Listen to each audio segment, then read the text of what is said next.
Salvete, discipuli, discipulaeque linguae Latinae. Greetings, students of the Latin language. Mihi valde placet vos pulchram linguam Latinam aeternam docere. But what did Molinarius just say? Let's break it down. Mihi valde placet, it pleases me very much. Vos, you. Pulchram linguam Latinam aeternam, the beautiful and eternal Latin language. Docere, to teach. Mihi valde placet vos pulchram linguam Latinam aeternam docere. I'm very happy to have another chance to speak with you and explore with you the beautiful and eternal Latin language. In Lesson 2, we learned 9 forms, 6 indicative endings, 2 imperative endings, and an infinitive ending. Today, we will explore the power of a single vowel. If you can remember the letter A, better, the long vowel A, you can master today's lesson. There are a few conceptual topics as well, but as far as memorization goes, provided you have mastered the forms of Lesson 2, basically and seriously, today's lesson involves substituting or inserting the letter A. But before you get too excited, let's see how much of Lesson 2 you remember. Let's review. What are the personal active endings of the Latin verb? O or M, S, T, mus, tis, nt. Again, O or M, S, T, mus, tis, nt. One more time, O or M, S, T, mus, tis, nt. Okay? You can chant endings by rote, a necessary start and something we should practice often. Here's a quiz. I will give you a personal pronoun in English. Please, in the pause provided, supply the corresponding personal ending. After the pause, I, Molinarius, will provide the correct response so that you, discipuli, discipulaeque linguae Latinae, students of the Latin language, may check your work. They, nt, he, t, it, t, we, mus, she, t, y'all, tis, you guys, tis. I'm talking to you, Julius. S. Thou, O God. S. I. O or M. Did that go well? I hope so, because the personal endings of the Latin verb are crucial. O or M, S, T, mus, tis, nt. In the last lesson, we put these endings on ago, agere, agi, actum, which means to do. In this lesson, we will use the verb pono. Pono, ponere, posui, positum, which means to put or to place. The first principal part, pono, which is the present active indicative, means I place. What about the second principal part, ponere? What part of speech is ponere? Ponere is an infinitive. It means to place. What part of ponere represents the ending of the infinitive in Latin? The ending that corresponds to the to we place in front of a verb in English to make it an infinitive? E-R-E. And please let me remind you that it is a short E in era. Ponere. And it means to place. And how about the command forms? How about a pop quiz? In the following sentences, you will hear in English a form of the word put. Turn that form of put into its Latin equivalent in the pause provided. Molinarius will provide the correct response after the pause. Are you ready? Hey, Caesar, put the legions in Gaul. Pone. Remember, you only have to do the put form. You don't have to do the whole sentence. Next. Hey, Casca and Brutus, put the dagger in his heart. Ponete. Okay, that's enough of that. The endings for the command forms or imperative are E for giving an order to one person, or short ITE for ordering a bunch of people around. Let's return to the main game. The personal endings which we put on the verb stem pone to form the present active indicative. Let's say, but in Latin, I place, you place, he, she, or it places, we place, y'all place, they place. Please give it a try. I'll wait.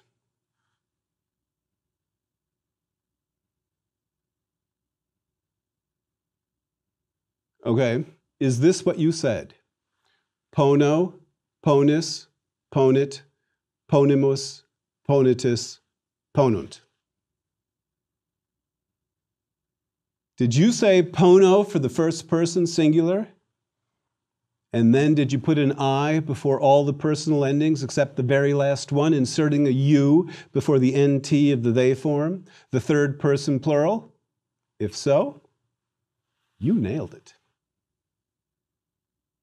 If not, try to say them with me on the count of 3. Unus duo, tres.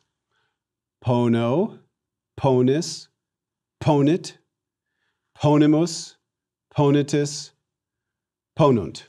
One more time. Together. Pono, ponis, ponit, ponimus, ponitus, ponunt. And now, we are ready, almost, to transform the indicative mood of the verb into the subjunctive mood of the verb by changing the vowel in front of the personal endings. But let's recite the personal endings one more time.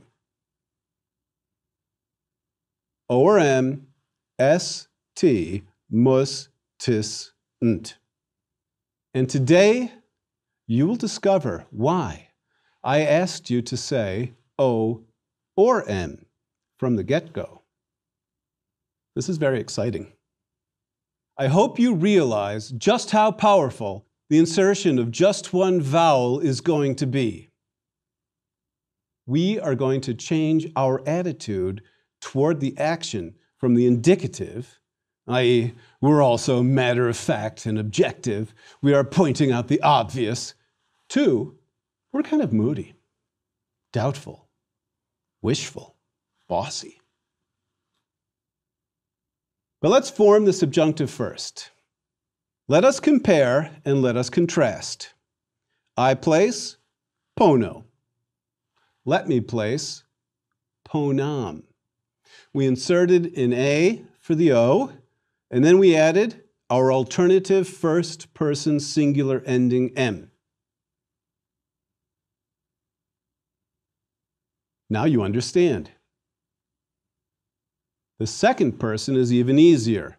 You place, ponis. You should place, ponas. To form the subjunctive, all we did was substitute a long A for the short I. He, she, or it places, ponit. Let him, let her, or let it place, ponat. We place, ponimus. Let us place, ponamus. Hey, did you notice the shift in the stress accent from the antepenult, third to the last syllable, to the penult, the second to the last syllable? Why? Ponimus, short I in the second to the last syllable. But ponamus, long A in the penult or second to the last syllable. A long vowel in the penult means that the syllable gets the accent. But where were we? You plural. Y'all place. Ponitus. Y'all should place. Ponatis. Again, the accent shifts. They place. Ponunt. Let them place. Ponant. Now, the translations you have heard of these slightly modified forms of pono are not the only possible translations. We are still at the beginning, but let's admire the simplicity and efficiency of this new mood of the present tense active, the subjunctive of pono. Please repeat. Ponam, ponas, ponat. Ponamus, ponatis, ponant. Again in the singular. Ponam, ponas, ponat. And in the plural. Ponamus, ponatis, ponant. And one more time together from beginning to end. Unus duo, tres. Ponam, ponas, ponat, ponamus, ponatis, ponant. And now some drill. In the following sentences, you will hear, in English, a form of the word put or place. Turn that form of put or place into its Latin equivalent in the pause provided. Molinarius will then provide the correct response after that pause. Are you ready? Let Caesar put his legions in Gaul. Ponat. Let Pompey and Crassus put Cicero to work for the triumvirate. Ponant. Plural. Let us put that knife in Caesar. Ponamus. Calm down, class. In these examples, we practice but one use of the subjunctive. We can use the subjunctive to exhort someone to do something. This is called the hortatory subjunctive because we are exhorting and encouraging, not pointing out facts, which is what we use the indicative mood for. Let us review what we mean by mood when we talk about verbs. Most of us probably have at least one index finger that we can use to point at things. Again, imagine that you're living in ancient Gaul. The Romans show up and ask, who did it? You can't speak Latin, but you can point. And because you're an informer, you use your index finger to get rid of that neighbor who moved his boundary stone onto your property. The word index meant just that, as you may recall, in Latin. And the indicative mood of the verb is the mood of the verb when it feels like you're just telling people about what's going on. This mood spells out the facts. What's happening, man? What happened or what will happen? The imperative mood is bossy. It's the mood we use to give direct orders. Put the dinner on the table now, Julius, or I'm sending your friends Crassus and Pompey home hungry. The subjunctive mood is more subtle. It has many uses. We have examined one. We can use it to exhort. It can also be used with the Latin word ut, which we spell ut, ut. And when we use the subjunctive mood with this word ut, it expresses purpose or result. Example, so that he may put, ut ponat. With the result that he may put, ut ponat. We can also use the subjunctive with ne. This is spelled N-E to express negative purpose, or with ut known to express negative result. So that he may not put, ne ponat, with the result that he may not put, ut non ponat. Why is the Latin so much terser than English?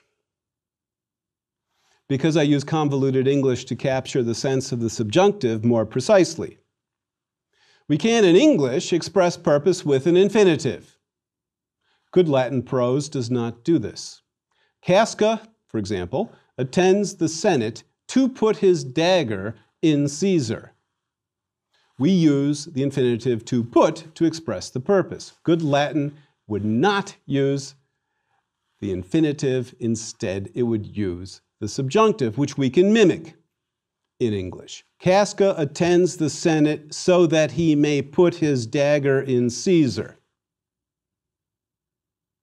Other uses of the subjunctive include expressing doubt about something someone else has said when reporting that other person's opinion. The subjunctive can be used when reporting an indirect question, when expressing a general characteristic, and more. But we do not need to learn all of these uses today. The key takeaway for us now is that the subjunctive is really easy to form, and having it available makes Latin a lot more fun. Let us look at some examples. The verb for live is vivo, vivere, vixi, victum. Let's conjugate live in the present active indicative.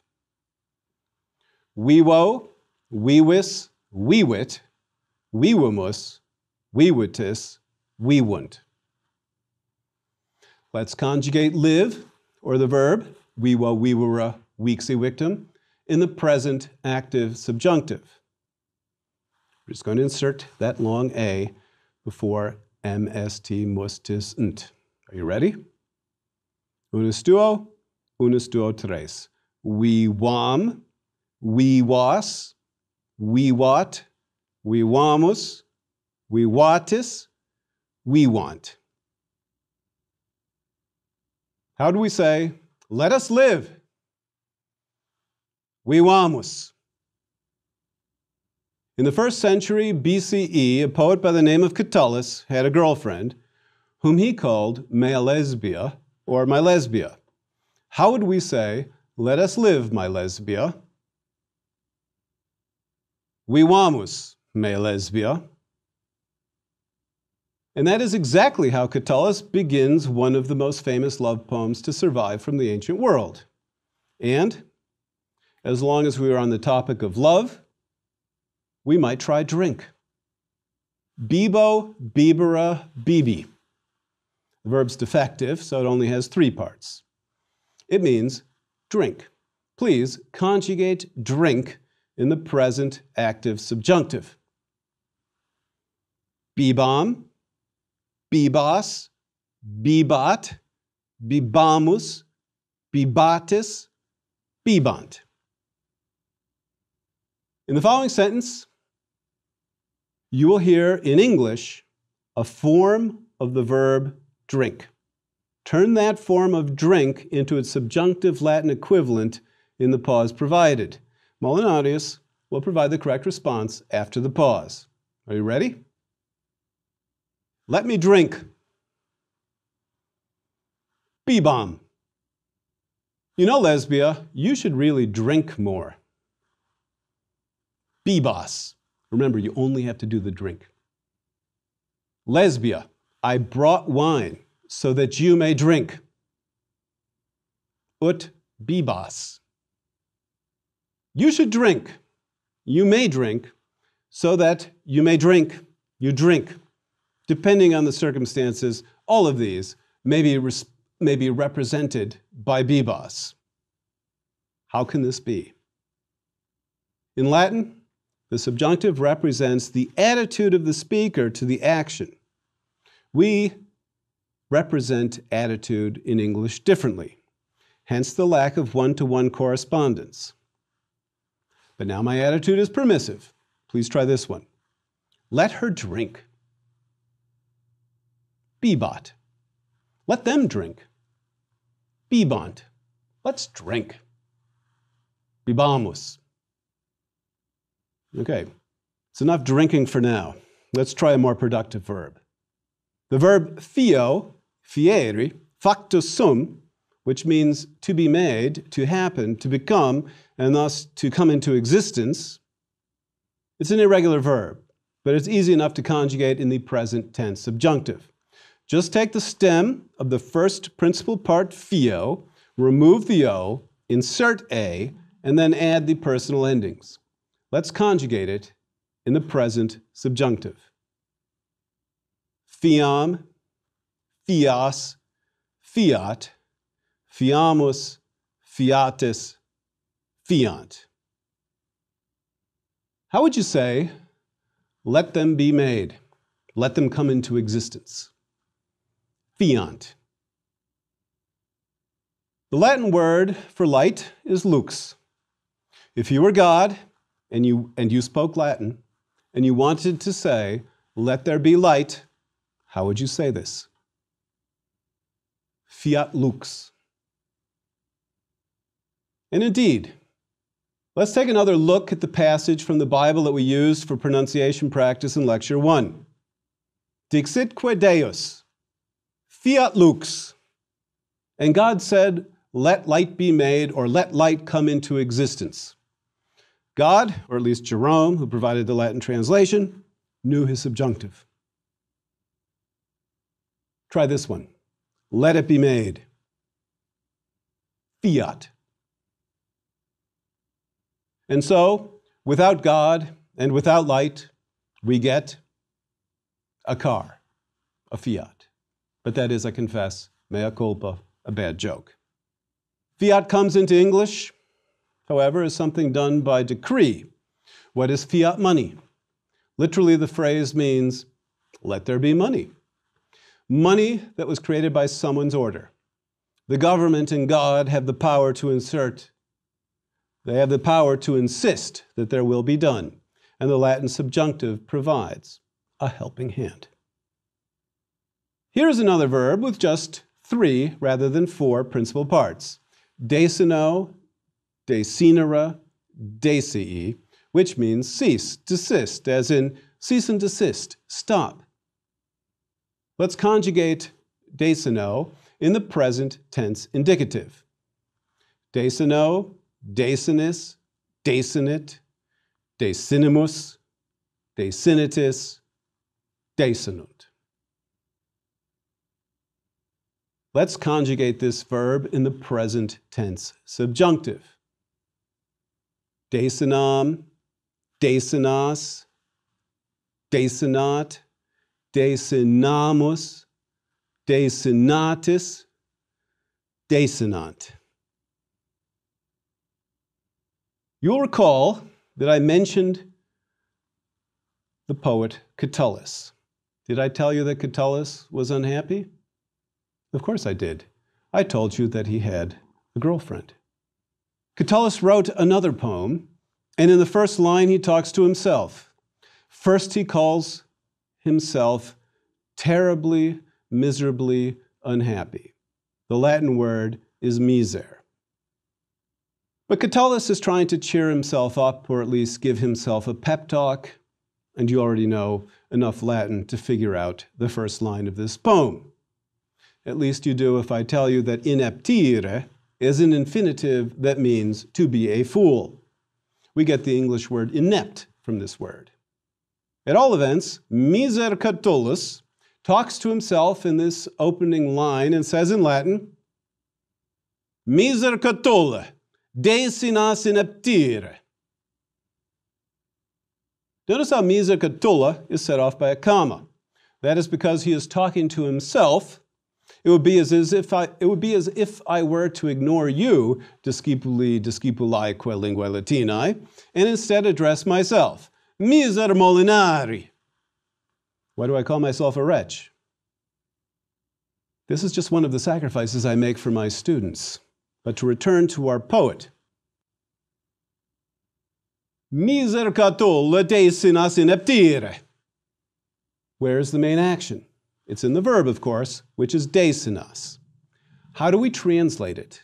Well, if the indicative desinis means you cease, desist, or stop, what does the subjunctive form mean? You should stop. You should cease.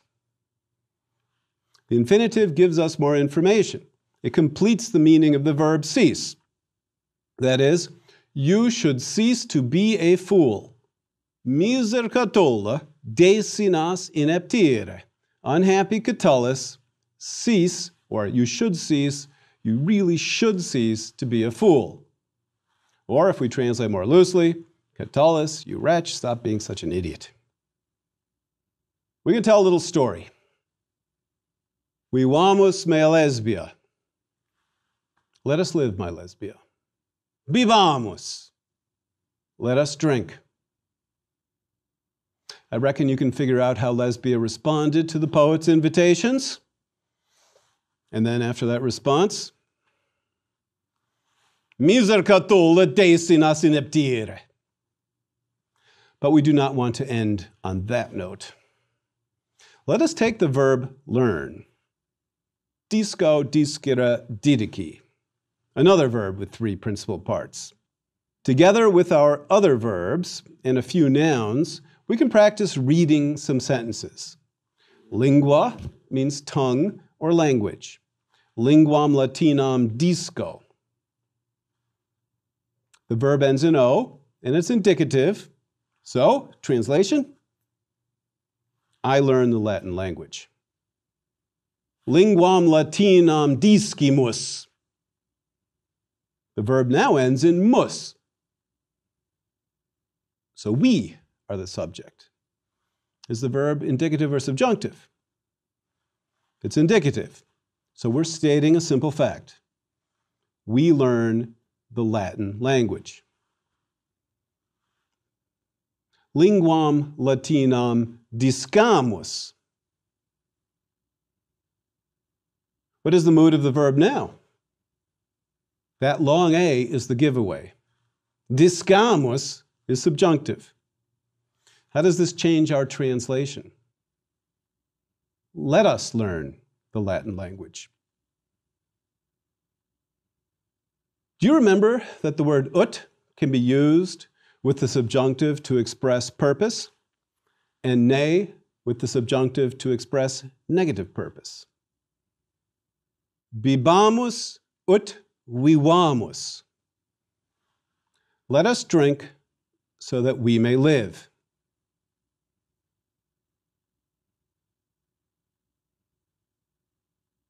Bibamus, let us drink, we call the hortatory subjunctive. We are exhorting or encouraging ourselves to drink.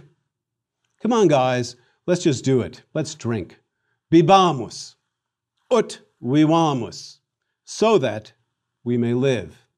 On the other hand, ut vivamus expresses purpose. Why is vivamus subjunctive? Well, I just told you, because it expresses purpose. With ut, vivamus ut bibamus. The sentence is slightly different. Vivamus ut bibamus. We live so that we may drink. We had an indicative and then a subjunctive. Lesbia bibit, ne Catullus desinat ineptire. Lesbia drinks lest Catullus cease to be a fool. Or in more modern English, Lesbia drinks so that Catullus will not cease to be a fool. Bibite Catulla et Lesbia ut vivatis. Drink Catullus, that was an imperative, bibite, drink Catullus and Lesbia, so that you may live, ut vivatis. Commands, that bibitive form, is stronger than the hortatory subjunctive. Here's another sentence. Desinatis ineptire ne Lesbia bibat. Y'all should cease to be foolish, lest Lesbia drink. For the next one, you need to know that antiqua means ancient. Linguam Latinam discunt, ut in Roma antiqua vivant. They learn the Latin language so that they may live in ancient Rome. Intellectually, that is, as a way to forget about the present troubles, which is actually a pretty good reason to learn Latin. In fact, the Roman historian Livy said something similar. Livy wrote shortly after the fall of the Roman Republic and its transformation into a monarchy that was basically a military dictatorship dressed up as a republic. Livy, in the preface to his great History of Rome, tells us that he writes history ut me a conspectu malorum avertam. So that, ut, I may turn, avertam, myself, may, from, the view, conspectu, of evil times, tempora malorum.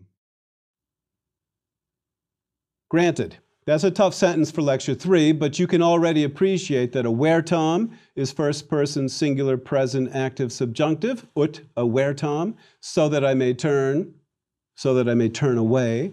Subjunctive in a clause of purpose, we can parse the verb.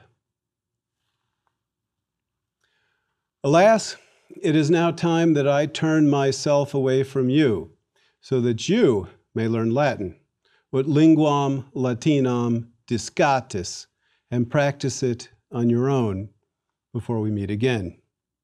Valete.